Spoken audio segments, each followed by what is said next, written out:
What's going on, folks?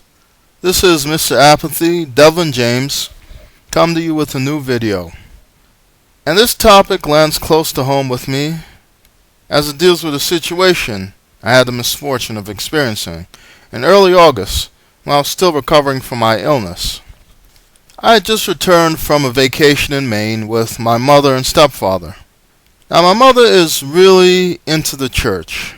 She even has her own ministry where she conducts seminars and retreats where she preaches. Me? Well, let's just say I'm not religious and have walked away from that lifestyle years ago, never to return. So any religious people out there hearing this, don't waste your time sending me messages concerning your faith. No offense, but I really don't care.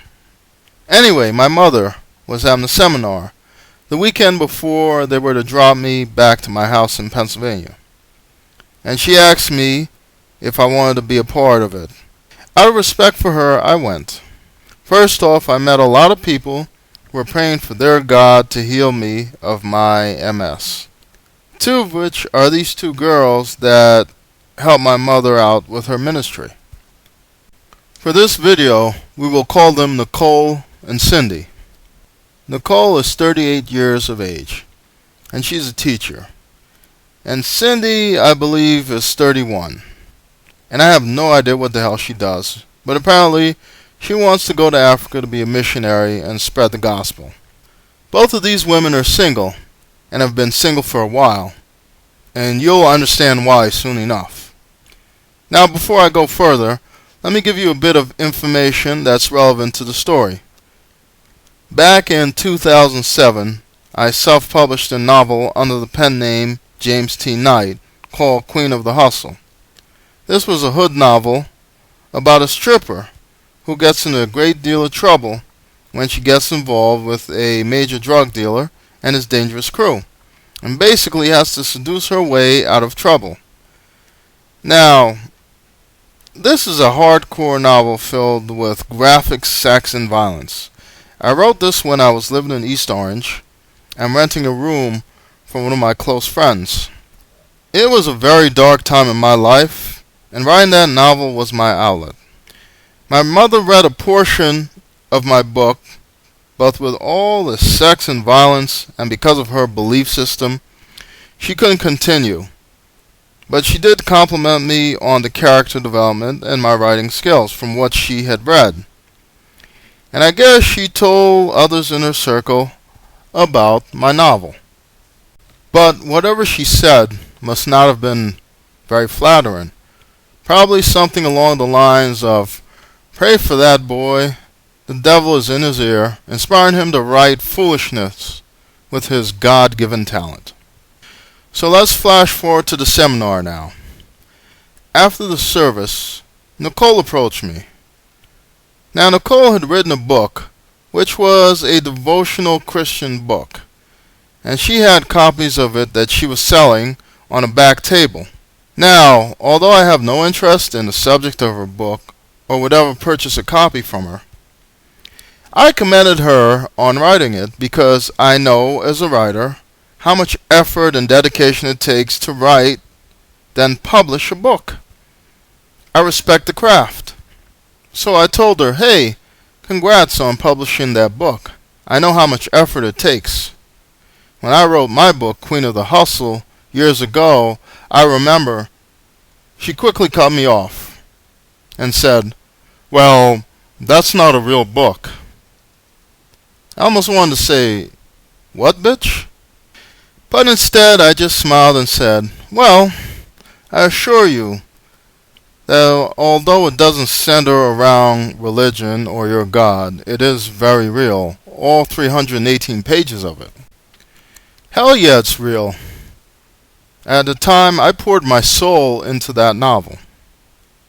Now, I'm going to break my rant right here and not go in on this chick in this video. But what I want you to do is pay attention to her actions and ask, what type of mentality does someone have to belittle someone else's creative efforts? Now, although this was in my opinion, a fucked up thing for her to say, this wasn't the act that turned me off to her and Cindy and inspired this video. No. Now, there were talks of us all going out to dinner to eat. Well, I wasn't driving and in no shape to drive, so I went along with the rest of the crowd. We went to a nearby Bonefish Grill restaurant. It was my mother, my stepfather, Nicole, Cindy, and one of Nicole's old students who was invited to the seminar. I think this boy was like 17 years of age. So we all sat, ordered, and ate. Now, I didn't have a great deal of cash on me, so my plan was to have my stepfather cover my portion of the meal, then have them stop at an ATM so I could then reimburse him. So we ate. Cindy, with her greedy self, ordered dessert. Then the bill came. I noticed right away that neither of these two women were reaching into their pockets to try to cover their portion of the bill. So how it went, the bill made its way around the table, starting first with my stepfather. Then it somehow made it quickly to me. I looked at the bill. $183. Still, neither of these women were reaching for their purses. That's when I noticed that me and my stepfather were sitting across from each other, strategically at the head of the table. And I remembered Cindy being kind enough to pull out my chair for me. I saw right away what this was. And still, neither of them were reaching for any money. So I stood up, laid my hand over the bill, and being that they were Christians, I thought they would get the meaning of me saying, "I rebuke you, devil. I rebuke you in the name of the Lord." Which meant, y'all bitches better kick in and pay for your portion of this damn bill. Then I sent the bill on. It made its way around the table for a second time, landing in my stepfather's hand. He took one last look around the table, and when he saw that no one else was making an effort to chip in, he slowly reached into his wallet and pulled out his credit card. By this point, I had seen enough. "Hold on, Pop. Let me chat with you for a moment," I signaled from across the table. I was pissed off, guys. Now, my stepfather is a generous person, and he knows both of these girls. He sees them in church almost every Sunday. They all have a history together.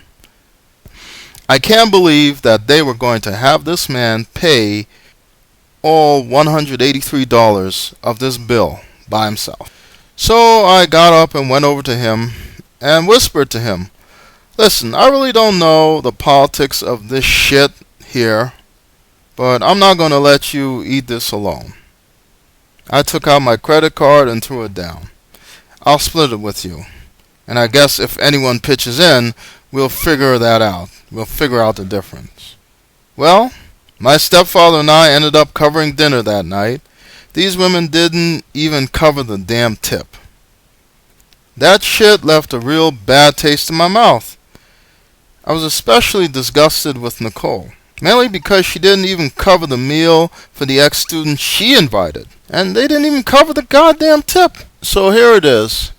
Now at the time, too, I didn't have my full vision, so I guess you can say I was kind of blind. You have a guy that's almost blind, who you insulted his novel, covering your meal, and you can't even leave the goddamn tip. Unbelievable.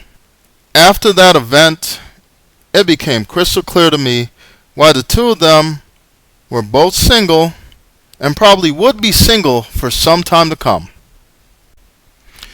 And that's funny because my mother's always raving about those two, as if they would make ideal wives for some lucky guy. She'd always tell me things like, "Oh, it's too bad, Devlin, that you're no longer in the church. and that you're on this, oh, I'd never want to get married nonsense. Because if you weren't, you would be so lucky to blah, blah, blah, blah, blah, blah, blah, blah, blah. I don't even know what she says because I usually tune her out when she gets to that. But basically, you could be fortunate to have one of these two as a wife. They would make a good wife for some lucky guy. Too bad you're missing out. Something along that line. Let me tell you something. The last thing I need in my life is a couple of self-righteous, egotistical women who view men as nothing but utilities that pay for them just because they have vaginas. And honestly, that's how most men feel. No one wants to be bothered with that bullshit. You see, I don't mind treating people to dinner once in a while, but that's certain people who are close to me, like my mother and my stepfather, who did so much for me when I was battling with MS, and my best buddy Eduardo, who was there to pick me up from the hospital when I was released. I would pay all of $183 for any of these people, without even blinking. But these two women, who I have no allegiance to, fuck no. I don't owe them a goddamn thing. But I did end up paying, so they got that one off. I ended up paying for their company. And that little meal cost both me and my stepfather $106 each, including the tip. So, Nicole and Cindy got that one off. I'll tell you this though, it's the first and last time I ever hang out with those two again. And you know something funny?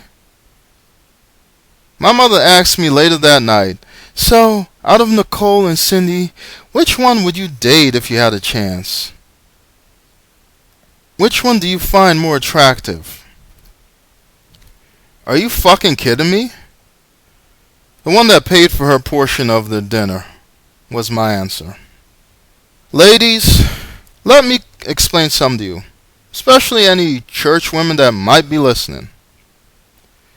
The notion that some of you have that the man must always pay for your company is as obsolete as the Old Testament, which you claim you don't really follow. Especially the parts about stoning someone to death for working on the Sabbath. I think that most men would rather get their rocks off if they were paying for a woman's time than listen to you babble on about meaningless shit on their dime. And in case you didn't know, there are services out there that provide that, escort services. I bet you these two will still be single 5-10 years from now. I can see it happening. Anyway, this video ran long enough. Please feel free to comment, guys. How do you feel about women like this? Do you agree with me on this video? On how I felt? On how I reacted? Feel free to comment in the comment box below. And if you haven't done so already, please subscribe and keep watching. More videos to come.